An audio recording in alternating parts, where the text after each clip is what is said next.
देवेंद्रजी फडणवीस साहेब, आमचे नेते राष्ट्रवादी काँग्रेसचे राष्ट्रीय अध्यक्ष उपमुख्यमंत्री अजितदादा पवारजी, उद्योग मंत्री उदय सामंतजी, डीजी साहेब पाटील साहेब, कलेक्टर साहेब प्रभाकरनजी, जोशी साहेब, सर्व या व्यासपीठावर उपस्थित मान्यवर, सर्व पत्रकार, उपस्थित सर्व या वेगवेगळ्या गावातून आलेले सर्व माझे बंधू आणि भगिनी, जे माझ्या एक प्रकारचं विजन होतं, निवडणुकीमध्ये मी बोललो होतो शिक्षण, सिंचन आणि रोजगार निर्माण झाला पाहिजे, आणि हा चॅलेंज सगळ्यांना वाटत होता की हा काय फक्त बोलतात आणि काही होत नाही. आज सुद्धा काही लोकांनी प्रतिक्रिया दिला विरोधी पक्षांनी की आमच्या खासदाराला बोलवलं नाही, हा माझ्या घरचा कार्यक्रम आहे, हे काही शासकीय कार्यक्रम नाही. सुरजागर इस्पातचे सुनील जोशी यांनी सगळ्यांना निमंत्रण केलं, ज्याला ज्याला निमंत्रण करायचं होतं त्यांना निमंत्रित केले आणि ते सगळे इथे आले. मी हार्दिक स्वागत करतो आपले दोन्ही उपमुख्यमंत्र्यांचं आणि उद्योगमंत्र्यांचं की आपण इतका पाऊस असताना आमच्या लोकांकरता इथे पण आलेला आहे, आमच्या आपल्या 200 ऐकण्याकरता सगळं इथे लोक इथे आलेले आहेत, हा महत्वाचा आहे. आणि अशा प्रकारचा पाऊस असताना मंत्री लोक पहिले यायला पाहत नाही, परंतु आपण जे हिंमत केलं त्याचा मी दाद देतो. कारण की हा लोक इथे सगळं आदिवासी या भागामध्ये सगळं जे काही आपल्याला या क्षेत्रामध्ये 10 किलोमीटरचं क्षेत्र पाहिलं तर सगळे आदिवासी गाव आहेत, 100% ट्रायबल विलेज आहे. आणि या ज्या लोकांनी आपल्याला जमीन दिलं, आदिवासी लोकांनी, या गावकऱ्यांनी, त्यांचा सुद्धा या निमित्ताने मी हार्दिक आभार मानतो. माझ्या तर सोडून द्या, आम्हाला आमच्या वडिलोपार्जित जमीन होतं, आम्ही देऊन टाकलो कंपनीला. कंपनी माझ्याकडे आले, त्यांनी सांगितलं तुम्हाला आम्हाला जमीन दिलं तर आम्ही सुरजागर इस्पातचा कारखाना आपण इथे उघडू. भूमिपूजन आज झालेलं, परंतु जे विरोधी लोकांना जे वाटत होता की हा काही होणार नाही, फक्त भूतथाप देतात अशा प्रकारचे जे सांगणारे आहे त्यांना सरळ आम्ही दाखवलं की हे कार्यक्रम आज इथे सुरू, आता जे भूमिपूजन झालेलं आहे, उद्यापासून जे आपल्याला वॉल कंपाऊंडचं काम होईल, आपले जे बिल्डिंग्सचे काम इथे होतील, हे सगळं काम आता ताबडतोबीने आता हळूहळू टप्प्याटप्प्यामध्ये सुरू होणार आहे. सुरजागड इस्पात प्रायव्हेट लिमिटेडच्या प्रकल्पाच्या भूमिपूजनासाठी या व्यासपीठावर उपस्थित असलेले आपल्या महाराष्ट्र राज्याचे लोकप्रिय उपमुख्यमंत्री, या राज्याचे माजी मुख्यमंत्री आदरणीय देवेंद्र फडणवीस साहेब, या राज्याचे लोकप्रिय उपमुख्यमंत्री आदरणीय अजितदादा, कॅबिनेट मंत्री आदरणीय धर्मराव बाबा अत्रामजी, माझे तरुण सहकारी पार्थजी पवार, हर्षदीपजी कांबळे, या प्रकल्पाचे प्रमुख सुनीलजी जोशी, व्यासपीठावर उपस्थित असलेले सर्व सन्माननीय मान्यवर आणि मोठ्या संख्येनं उपस्थित बंधू आणि भगिनी, मी शासनाच्या वतीने आणि उद्योग विभागाच्या वतीने सर्वप्रथम सुनील जोशींना मनापासून धन्यवाद देतो की आपण जो डावसला MOU केला होता, त्या MOUचा आणि त्या कामाचा शुभारंभ आज आपण गडचिरोलीमध्ये करताय. ही गडचिरोलीसाठी तर महत्त्वाची बाब आहेच, परंतु महाराष्ट्राच्या औद्योगिक जगतासाठी देखील महत्त्वाची बाब आहे. आता अत्राम साहेबांनी या ठिकाणी सांगितले की अनेक लोक प्रकल्पाच्या निमित्ताने या महायुतीच्या सरकारवर टीका करतात, पण दावोसला जे काय MOU झाले होते त्याची अंमलबजावणी हे शासन कशा पद्धतीने करत आहे याचं मूर्तिमंत उदाहरण म्हणजे सुरजागड इस्पात कंपनीच्या आजच्या भूमिपूजनाचा कार्यक्रम आहे. आणि गडचिरोली जिल्ह्यामध्ये अत्राम साहेब फक्त आता हा प्रकल्प येऊन थांबणार नाही, मला असं वाटतं की लॉईड्सचा एक प्रकल्प या ठिकाणी सुरू झालेला आहे, त्याचं काम सुरू झालंय. अजून 35,000 कोटीचा प्रकल्प त्यांचा या गडचिरोलीमध्ये येतोय. त्याच्यासाठी 800 हेक्टर जमीन जी ॲक्वायर करायची आहे त्या जमिनीचं ॲक्वायरेशन देखील या गडचिरोलीमध्ये सुरू झालेलं आहे. आपल्या राज्याचे उपमुख्यमंत्री आणि या जिल्ह्याचे पालकमंत्री माननीय देवेंद्र फडणवीसजी, मंत्रिमंडळातील आमचे सहकारी धर्मराव बाबा अत्राम, उदय सामंतजी, इस्पात प्रायव्हेट लिमिटेडचे चेअरमन सुनील जोशीजी, बी प्रभाकरनजी, वेदांत जोशीजी, बलराम सोमाणीजी, हर्षदीप कांबळे, संदीप पाटील, जिल्हाधिकारी सुनील दैने, पोलीस अधीक्षक निरोधपर, रवी वासेकर, आपले सरपंच सायलू मडावी, विशेषतः या परिसरातील जमलेले सर्व माझे प्रतिष्ठित नागरिक, माझे सगळे आदिवासी बांधव, राज्य सरकारच्या विविध खात्याचा उपस्थित असणारा सर्व आमचा अधिकारी वर्ग, कर्मचारी वर्ग, पत्रकार मित्र आणि तरुण मित्रांनो, आज सुरजागड इस्पात प्रायव्हेट लिमिटेड कंपनीच्या भूमिपूजनाच्या कार्यक्रमाच्या निमित्तानं आम्ही सगळेजण या परिसरामध्ये आलो. खरं तर कार्यक्रमाला सुरुवातीलाच मी क्रांतीवीर भगवान बिरसा मुंडा यांच्या कार्याचं, त्यांच्या शौर्याचं, त्यागाचं स्मरण करतो आणि देशाच्या स्वातंत्र्यासाठी इंग्रजांच्या विरुद्ध सशस्त्र लढा देणारे थोर क्रांतिकारी भगवान बिरसा मुंडा यांना वंदन देखील करतो. आज आषाढी एकादशी, आषाढी एकादशीच्या निमित्तानं बा पांडुरंग आणि वारकरी माऊलींना वंदन करतो. आपल्यासह राज्यातल्या सर्व भाविकांना देखील मी मनापासून शुभेच्छा देतो. राज्यात पाऊस पाणी चांगला होऊ दे, सगळीकडेच होऊ दे. माझ्या आदिवासी बांधवांना राज्यातील शेतकऱ्यांच्या घरामध्ये धनधान्याची सुबत्ता येऊ दे. माय माऊली आर्थिकदृष्ट्या ही माझ्या राज्यातली सक्षम होऊ दे. आपल्या राज्यामध्ये, समाजामध्ये, सर्व जाती धर्मामध्ये एक जातीय सलोखा राहू दे, त्याच्यामध्ये एकजूट राहू दे. बंधुत्वाची भावना कायम आपल्या सगळ्यांच्या मध्ये राहू दे.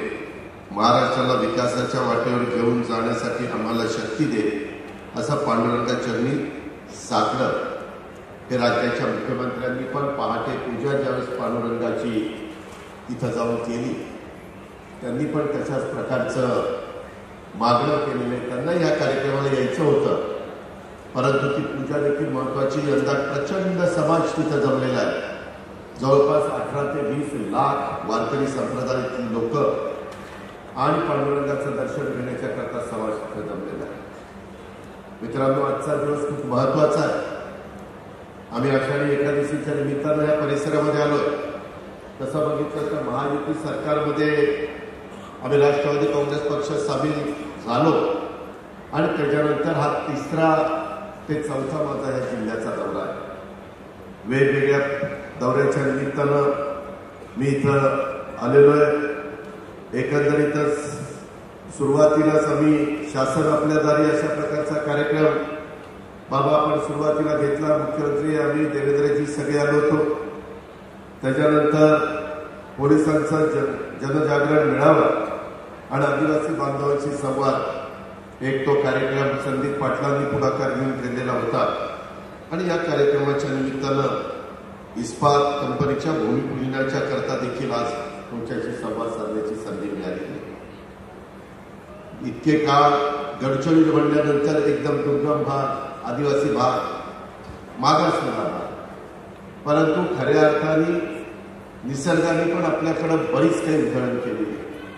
निसर्गाचं अतिशय चांगल्या प्रकारचं संरक्षण करण्याचं काम माझा आदिवासी समाज करत असतो. आणि सुदैवाने इथल्या मातीमध्ये देखील अतिशय चांगल्या प्रकारे एक माई तिथं माई आपल्याला मिळालेली आहे आणि त्याच्यामध्ये हजारो करोड रुपयाचा माल इथल्या परिसरामध्ये आहे. आणि त्याच्यामुळे त्याच्यावर प्रक्रिया करणारे कारखानदारी ही या परिसरामध्ये यायला लागलेली. सुरुवातीच्या काळामध्ये बी प्रभाकरनजींनी एक युनिट आणलं. आता इस्पातनी त्या ठिकाणी हे युनिट आणलेलं आहे. सुरुवात जरी 2,500 कोटीची असली तरी टप्प्याटप्प्याने जवळपास 8 ते 10,000 कोटी रुपये खर्च होणार. फडणवीस विदर्भ भूषण आणि महाराष्ट्राचे गृहमंत्री, गडचिरोली जिल्ह्याचे पालकमंत्री, जोरदार टाळ्यांनी स्वागत. स्वागत करूया माननीय देवेंद्र फडणवीस यांचं. हिंदवी स्वराज्याचे सरसंस्थापक छत्रपती शिवरायांना मानाचा मुजरा करतो. भारतीय राज्यघटनेचे शिल्पकार भारतरत्न डॉक्टर बाबासाहेब आंबेडकर यांना मानवंदना अर्पित करतो. त्याचप्रमाणे भगवान बिरसा मुंडा यांनाही नमन करतो. आज सुरजागड इस्पात प्रायव्हेट लिमिटेडच्या भूमिपूजन प्रसंगी मंचावर उपस्थित असलेले राज्याचे उपमुख्यमंत्री आणि ज्यांनी राज्याला एक क्रांतिकारी अर्थसंकल्प दिला ते आदरणीय अजितदादा पवार, राज्याचे उद्योग मंत्री सन्मान्य उदय सामंतजी, आपल्या जिल्ह्याचे सुपुत्र आणि महाराष्ट्राचे मंत्री ज्यांनी या प्रकल्पाकरता पुढाकार घेऊन आपली जमीन दिली ते सन्माननीय धर्मराव बाबा अत्राम, या प्रकल्पाचे प्रमुख सुनील जोशीजी, लॉयडचे प्रभाकरनजी, वेदांत जोशीजी, विशेष रूपाने उपस्थित असलेले पार्थ पवारजी, या ठिकाणी उपस्थित श्री बलराम सोमानी, श्री संदीप शिरखेडकर, आपले उद्योग सचिव हर्षदीप कांबळे, आयजी संदीप पाटील, श्री जिल्हाधिकारी संजय देने, श्री निलोत्पल आपले SP, त्याचप्रमाणे सरपंच साहेब मडावी, मंचावरील सर्व मान्यवर आणि या ठिकाणी उपस्थित असलेल्या माझ्या सर्व माता भगिनी आणि बंधूंनो, सर्वप्रथम आपल्या सर्वांना आषाढी एकादशीच्या मी खूप शुभेच्छा देतो आणि पांडुरंगाला विठ्ठलाला प्रार्थना करतो की आपल्या राज्याला आणि आपल्या गडचिरोलीला पुढे नेण्याकरता आणि राज्याच्या जनसामान्यांचा विकास होण्याकरता पांडुरंगाने आपल्याला आशीर्वाद द्यावा आणि आम्हाला सगळ्यांना शक्ती द्यावी.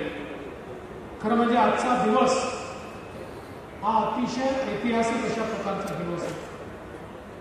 ज्याला आपण कालचक्र म्हणतो ते कालचक्र कसं फिरतं हे आजच्या दिवसाला आपल्याला पाहायला मिळतं. कारण 40 वर्षापूर्वी 1984 साली याच भागामध्ये माओवाद्यांनी सर्वात मोठं अधिवेशन घेतलं होतं आणि त्या अधिवेशनात त्यांनी जाहीर केलं होतं की भारताचं संविधान आम्हाला मान्य नाही, भारताची लोकशाही आम्हाला मान्य नाही, भारताचं आणि महाराष्ट्राचं सरकार आम्हाला मान्य नाही आणि आम्ही आमचं सरकार चालवणार आणि आम्ही आमचं राज्य प्रस्थापित करणार. आणि त्यानंतर आपण सगळ्यांनी बघितलं की माओवादांनी ग्रसित असलेला गडचिरोली जिल्हा विकासामध्ये मागे मागेच जात गेला आणि खऱ्या अर्थानं जनसामान्यांच्या जीवावर या ठिकाणी मुठभर लोकांनी केवळ आपलं स्वतःचं भलं केलं, पण त्या सामान्य आदिवासीचं, त्या सामान्य दलिताचं, त्या सामान्य माणसाचं भलं मात्र होऊ शकलं नाही. आज 40 वर्षानंतर त्याच ठिकाणी त्या सामान्य आदिवासीच्या हाताला काम देण्याकरता आणि त्याला समृद्ध करण्याकरता हे भूमिपूजन या ठिकाणी होत आहे आणि अतिशय चांगला प्रकल्प सुरजागड इस्पातचा या ठिकाणी आपण तयार करतोय. भारताच्या संविधानाची ताकद काय आहे हे आजच्या कार्यक्रमातून आपल्याला पाहायला मिळत आहे.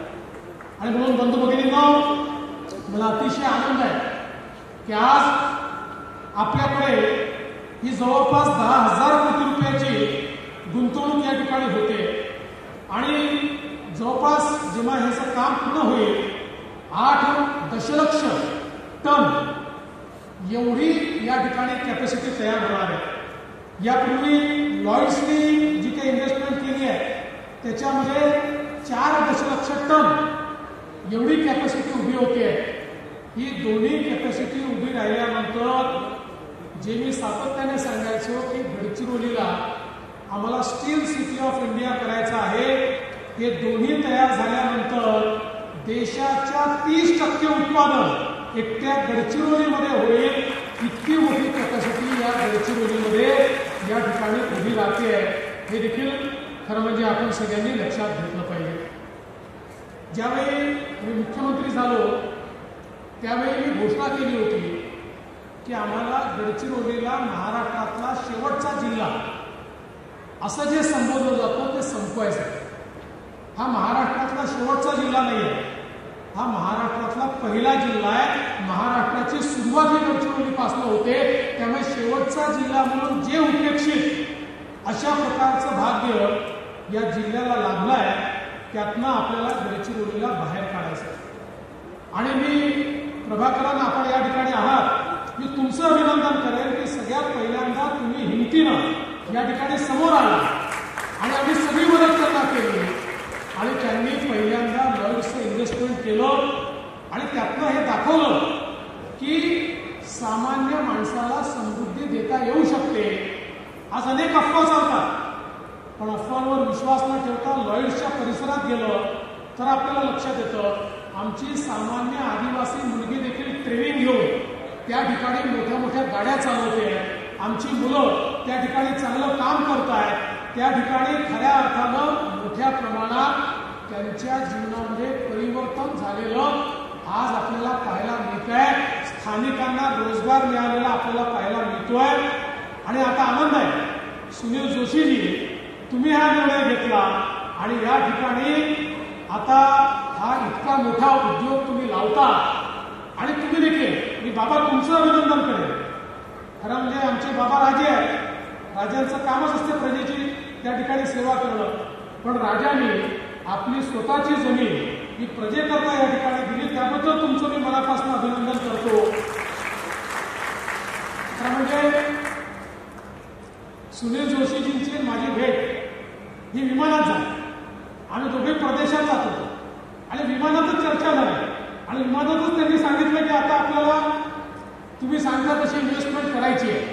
आणि मी खरोखर या ठिकाणी आमचे उद्योग सचिव आणि उद्योग मंत्री दोघांचे आभार मानले की आपण अत्यंत वेगाने या संदर्भातले निर्णय घेतले. अर्थात कौस्तुभ त्याचा फॉलोअप करतच होता, पण आपण अत्यंत वेगाने निर्णय घेतले. शेवटी आपल्या इन्व्हेस्टरला आपण जर त्या ठिकाणी लवकर निर्णय घेऊन त्याचा आत्मविश्वास वाढवला तर ते निश्चितपणे काम करतात. या ठिकाणी योग्य वेळी ते सुनील जोशीजी घोषणा करतीलच, पण आपल्या या सगळ्या गतीला पाहिल्यानंतर त्यांनी आता दुसऱ्या क्षेत्रातही इन्व्हेस्टमेंट करण्याचं ठरवलेलं आहे.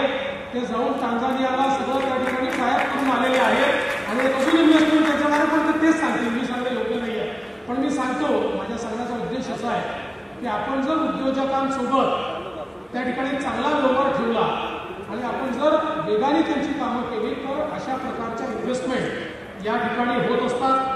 आता लॉईड्सचे एक्सपान्शन मोठ्या प्रमाणात या ठिकाणी होणार आहे. एक प्लॅन्ट त्यांचा कोणसरीचा पूर्ण झाला आहे, दुसरा प्लॅन्ट ते करतायत आणि एवढंच नाही तर हे सगळं करत असताना इतर उद्योग आले पाहिजे याकरता देखील त्यांचा प्रयत्न आहे. म्हणजे केवळ गडचिरोलीचा वसाहतीसारखा उपयोग करायचा असं नाही.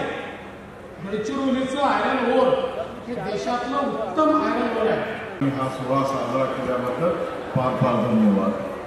आणि साहेब तुम्हाला शब्द देतो की जसं तुम्हाला आम्ही प्रॉमिस केलंय तसंच आम्ही लवकरात लवकर हा प्रकल्प उभा करू आणि इकडे लवकरात लवकर रोजगार देऊ लोकांना आणि तुमच्या आशीर्वादाने आम्ही हा प्रकल्प रेडी करू. धन्यवाद. समस्त नागरिकांना विनंती आहे की आपल्या भोजनाची व्यवस्था इथे